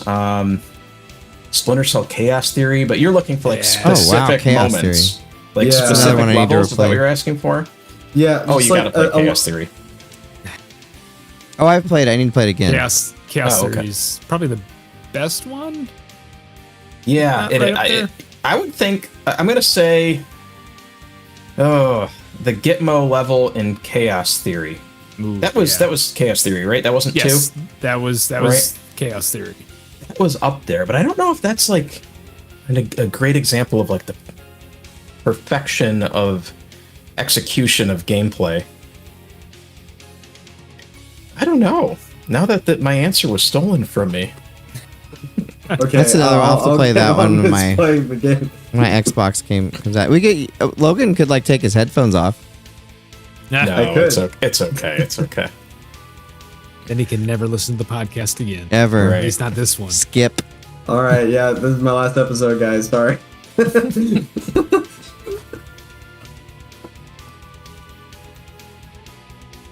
Are you still waiting for an answer Yeah, for me? yeah. Or we can move on. You got We can move on. you got me stumped here. We can come back to it. We can we'll always come back to it. Let me think Let's come on back that, to it. yeah. Let's come back to it. So how did you initially discover your passion for video games? I got my first Game Boy when I was 4 years old. It was on Christmas when I was 4. And I got Dr. Mario, which is kind of like their version of Tetris for those that Yeah. don't know. It's like a, Mario Oh yeah. Tetris game. And that kind of started it. And then, I got a Super Nintendo and I was a little older. And I really, really got into gaming during the N64 era. So I wasn't a PlayStation kid at the time. I was N64. Mhm. And that's when I really got into gaming, like Rogue Squadron, GoldenEye, Perfect Dark, Mario 64. Some of my all-time favorites, Mario Kart 64, F-Zero. There's just a Great lot of soundtrack people there, say too. that N64 doesn't have a lot of good games. I would argue that it has fewer bad games. Like they didn't push a lot of quantity out there, but the titles that they did publish, they're just so good. There's so many memorable titles on that. And Star system, Fox so- 64 is another one, incredible. so good. And it's so much better than the first one. The first one is, I don't really care for it. On Super Nintendo, Yeah. I can see that. 64 is my favorite by far. When Easily. the original Star Fox, I wasn't a huge fan of polygons for a while. So when I got Star Fox on the SNES, when I rented it, I was like, this doesn't look as good as the other games. Like, I didn't really understand at the time what was so special about polygons. So I was kind of disappointed by it's like ran at like 10 frames a second. And yeah, if you're lucky, untextured yeah. polygons at 10 frames per second with no analog stick for 3-dimensional movement. It's like, Yeah. I don't know. It was ambitious. It was, But- and I can look back on it now and appreciate it. And it is. I did try to replay it recently, like with the SD2 SNES, and you can up the frame rate with it and stuff. And it's a little bit better that way. But Star Fox 64 to me is Star Fox. Star It's- Fox 64 is incredible. And it's one Yeah. of those games that you can beat in like, 2 hours? It's not Yeah, very long. it's a nice and game there's- just to sit down and I love the Independence Day level. That's probably my favorite. The one that's like totally a ripoff of Independence Day in the best yeah, possible when did way. Independence Day come out? 94, I think? 90, and then 93 or 94, yeah. Yeah, Yeah, and then Star Fox 64 is probably like 96, right? Yeah. So it was like riding the coattails Yeah. of that. Yeah. Maybe 97. I think it was July 4th, 94 was Independence Day. That would make sense. That Yeah. they would do that, yeah. So, Yeah. but yeah. And they even have the little blue thing in the middle. But I like the but- Star Wolf level. That was very good. Yeah, Oh Star Wolf yeah, one's that's pretty the great. good, I too. love all the levels. I mean, I The say the Landmaster. Independence. Yeah, I mean, there's that, and I was subscribed to Nintendo Power at the time, so I got like the I actually still have it in storage, the video cassette that Nintendo put out a few months before Yeah. to like hype it up. And I remember that, and I remember going to Toys R Us because they had a demo unit and playing it, and the fact that it had, the chatter. I remember thinking that was like amazing too. Yeah. Do a barrel roll and all that. Like you can make fun of it now, but at the time that was pretty cool. Yeah, in the first game, they just went, "Ribbit, ribbit." That was all you Polygon, 2 frames a second. Jack, you disagree. You look like you disagree. I like the little like noises they made in the original Star Fox, because it was something, and like they each had their own little distinct little noises. But yeah, from a gameplay perspective, 64 is way better than 1. But there's something about 1 that just kind of tugs at me just a little bit when I see it, especially like some of the music. I think the music's good. In 1 is better than 64. I'm sure that's an unpopular opinion, but I'm sticking by that one. I like both. I like both of them. I like the music in the first one. Yeah. I just think the core gameplay mechanics in the first one it was too ambitious for the hardware at the time. Yeah. No, it's rough. It's rough to say the least. But I love the work that Argonaut did on it. I always feel like after Halo, I have to like, but I do like the work that Argonaut did on that. I think they did a great job bringing that to fruition on the console, even if it was underpowered for the SNES. All right, so should we go? We all have time to go another round? Yeah, we good? Let's do one more. Then, hit up one more round of chat. Of questions and hear the chat. Okay, so we just kind of talked about music, and we talked about it a couple times, but I love this again because sometimes I get new soundtracks to listen to or new games to play. Are there any game soundtracks that you absolutely love? And this, you can just mention as many as you want. Don't feel like you have to narrow it down. Just what are some game soundtracks that you just love? So I used to listen to a lot of remixed game music, and like OC Remix. Yes. Do you remember that? Is that website still around? It's still around. It's still there. Yeah. And they have torrents now, so you can download like all of their songs, like legal torrents that they run, that you can download all their songs. Yeah. I mean, I used to go to that website all the time on dial-up and download their. Yeah. Download the I had the shirt. I had the OC Remix shirt. Oh wow, you're hardcore. You're a lot more hardcore than me. Yeah, I listen to more of the actual soundtracks than remixes today. But I would say like if there's a certain game that really, really sticks with me, there's a couple. One would be Halo 2, Halo 3. Which one's your favorite of those? Halo is the most enigmatic and the most moody, but Halo 3 is the best music. He perfected it by then. Mm-hmm. Mm-hmm. And, Jack, do you remember when Marty just like walked in the room? Yeah. That was like, yeah, I remember that. I was like, oh my God, that's like Marty. Sorry, I just had a memory. It was weird. Yeah. It was weird. For sure. He's like, hey guys. Continue forth. Sorry. Sorry, I didn't mean to interrupt you, Kytor. No worries. So yeah, I put Halo way up there. The a song that I've had stuck in my head for approximately 25 years is there's a song in Skies of Arcadia when you go to like the jungle world. I don't remember the name of it. It's been 25 years. My memory's not that good. But that song has been stuck in my head for 25 years. I love that. I used to listen to the Skies of Arcadia soundtrack all the time. It's a good one. Another game I got to replay. I can't remember what I can picture it in my head, but I can't for whatever reason the song is not. I have very vague memories of that. I'm fighting the urge to Google it right now. I'll Google it for you. Okay. Idiot jungle. Is it Ixataka? That's it. Awesome. Jungle Boogie. Of course. It is a boogie. It is a boogie. You like a good boogie. I need to replay that game again. I want to play the Dreamcast version. I played the GameCube one, and I know the music's compressed and. Yeah, I mean, at the time I was playing on like a mono speaker, so I didn't notice a difference. There you go. You still got the boogie. Right. Yeah. And I liked the extras that the GameCube version had. It had, there was like a lower random battle rate, which was nice because it was frustratingly high on the GameCube, and it was even worse than the Dreamcast. Yep. And it also had all those extras. Like there was that island where you could configure your ship, the Delphinus, I think it was called, and you could like build up a staff on the island. It was really cool. That wasn't in the Dreamcast version. Oh. Well, maybe I'll replay the GameCube version. I think somebody has made like a GameCube version with restored music. Oh, I will have to get that on my. I have a GC loader. I think I saw that, or maybe it was like a project that was being worked on. But I bet it sounds. I mean, it sounds like something that would exist for sure. Any other game soundtracks you want to mention before we move on? Those are some good ones. Yeah, those are near the top of my list. Mm-hmm. You remember Max Payne 3?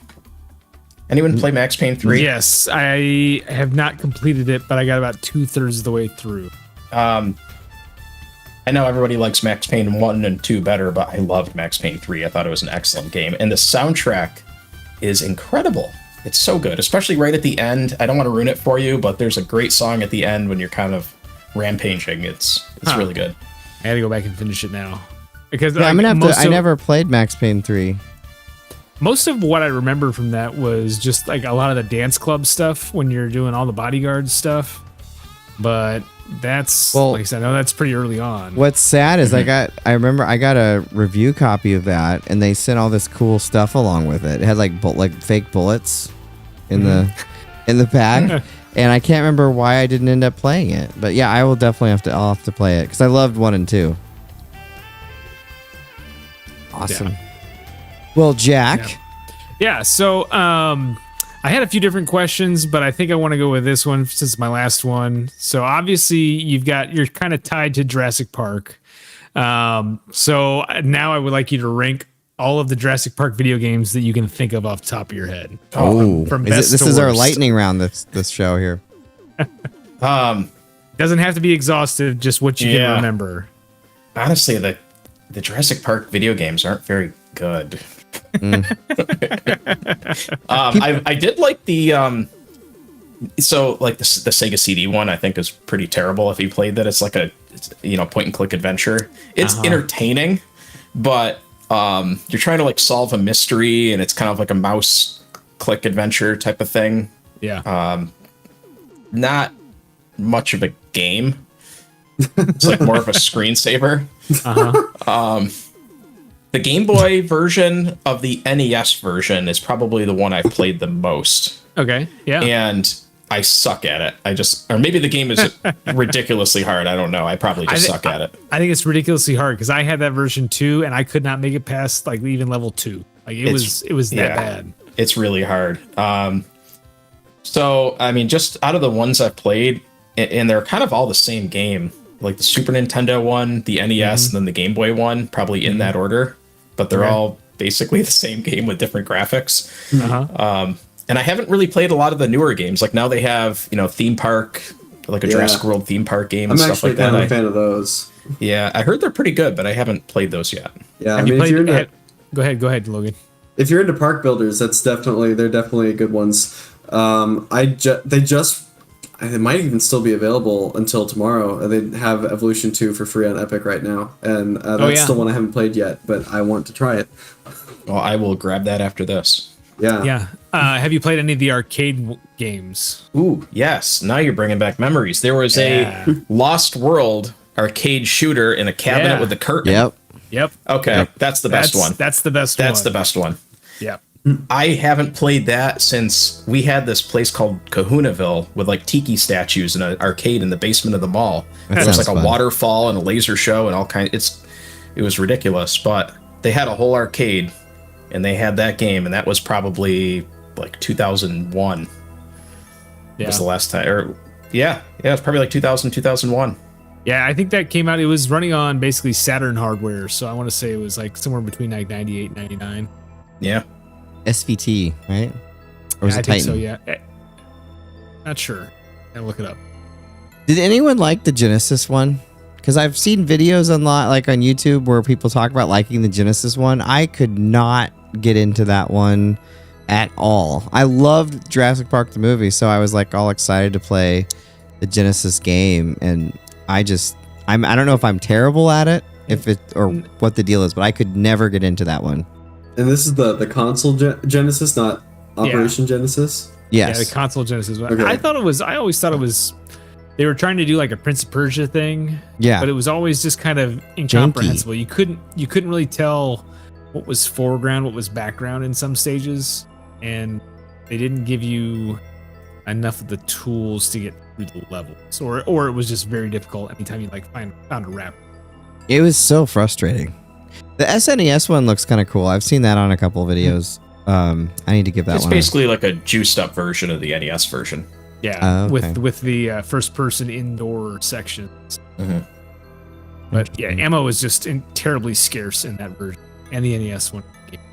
It was pretty cool how if you and your friend had the different consoles, you basically got a completely different experience, right? Like Yeah. that doesn't happen now. The game that comes Yeah. out on Series X Yeah. and PS5, you get people on Reddit arguing about like, well, this texture is slightly different in this game. It's like, nobody notices that. It's Yeah. compression. I miss those days though. I really liked when the consoles had some uniqueness to their hardware and they had to play, especially when they played to those strengths. I mean, the last time we really got that to me was the Xbox, PS2, GameCube generation. I mean, the 360 and the PS3 were different, but still, I don't know. That Xbox, GameCube, PS2 generation for me was kind of. I mean, I've liked every generation since, of course, but that was the last one for me that was like super special. Yeah, I mean, Go ahead. Well, you get this technology convergence that happens in almost every industry. It happens in cars. That's why you look out and, you know, the Tiguan and the CRV and the RAV4 and the Equinox, they're basically identical. If you took off the badges, like I can't tell them apart. Yeah.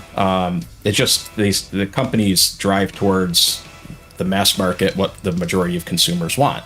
And you just kind of end up with the same product across the board, which is kind of sad because you don't get that cool experimental variety anymore. Like we got it with video games in the 90s, we got it with cars in the 90s, we got it with computers, we got it with software, you know, user interfaces and like everything. Even now, like different sound cards.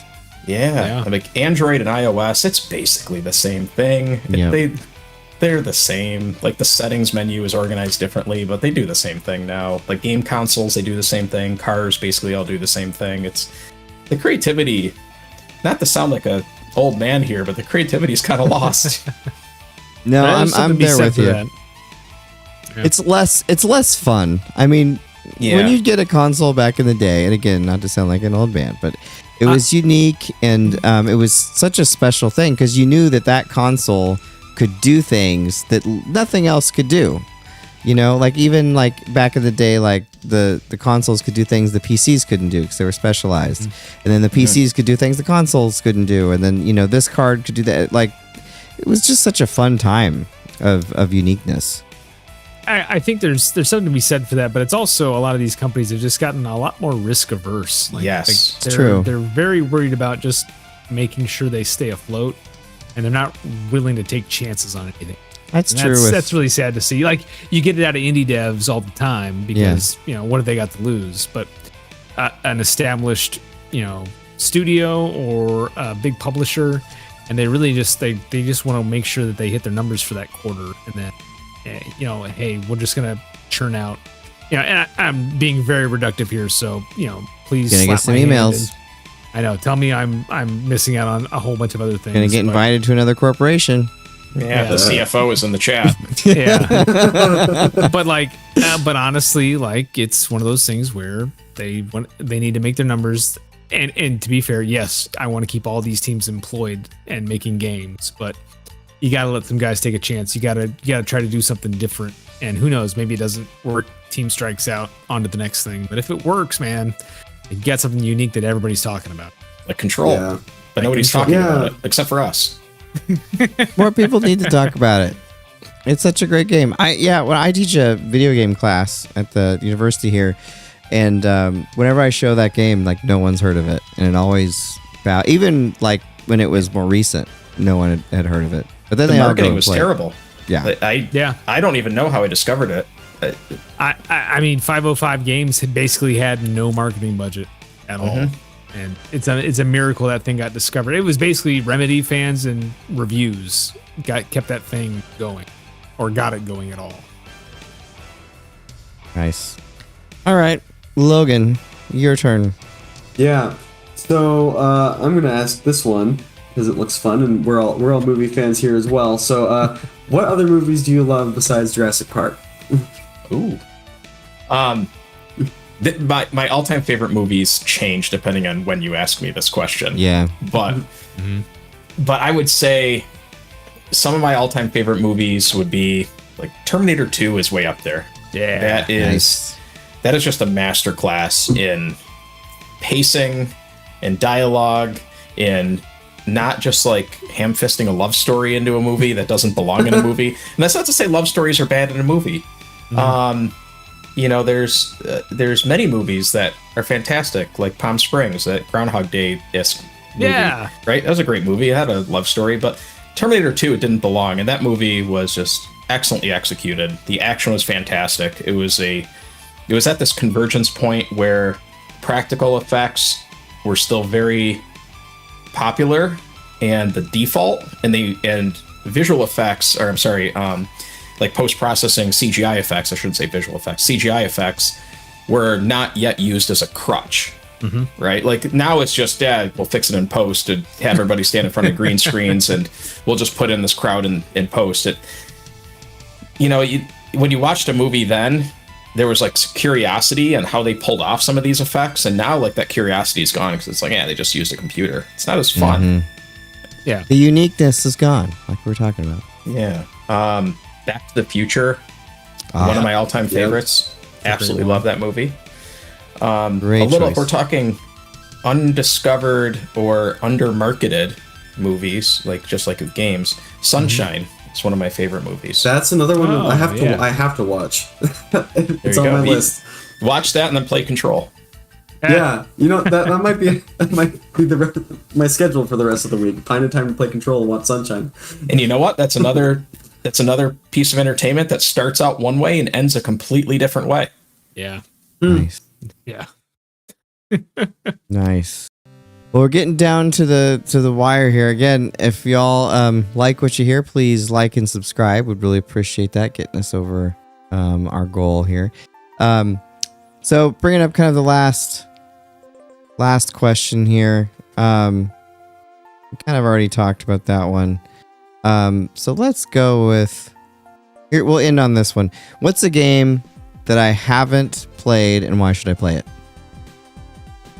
I don't know what you've played and haven't played, so I just got to pick something obscure, right? Just pick something obscure, yeah. If there's a game that I think a lot of people have not played, it is Guitaroo Man on PS2. Yes. Oh, wow. Yes. Guitaroo Man is the best. Okay, that's the first Jack Burton arm raise this season. That's pretty special. It's one of my favorites. It is. It's one of my favorite games. Between that and Rez are my two favorite PS2 games. Yeah. This is fun. I'm very much like a bite-sized game person. I don't do 80-hour RPGs. I'm sorry, everybody. But Guitaroo Man is just so much fun. You're this like guy who gets a magical guitar and you have to beat all these evil people. It's like a fighting musical game. It's almost like Guitar Hero before Guitar Hero, but it's also a fighting game, and it's very Japanese and very weird, very peculiar.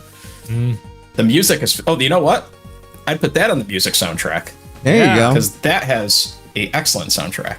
I had BJM Blues on my car stereo for I think 4 years or so, just in one of my rotation on my CDs. Yep. Yeah, I remember that. So great. Alpine car stereo with the amps in the trunk playing. Yep. Yeah. Mm-hmm. Proven. That is an excellent choice. Awesome. Well, Logan, you want to hit us up with the chat, and then we'll wrap up. Of course. Okay, so we've got more from Fenris. Here's one for Kytor. What's your thoughts on the current state of Game Boy mods? I personally think as great as it is to have easy install kits, it wrecked the junk of GBC, GBA market, especially with people buying hundreds of them for making content off of for TikTok and selling on Etsy. The irony is these people also complain about the prices of junk Game Boys when they're also the cause.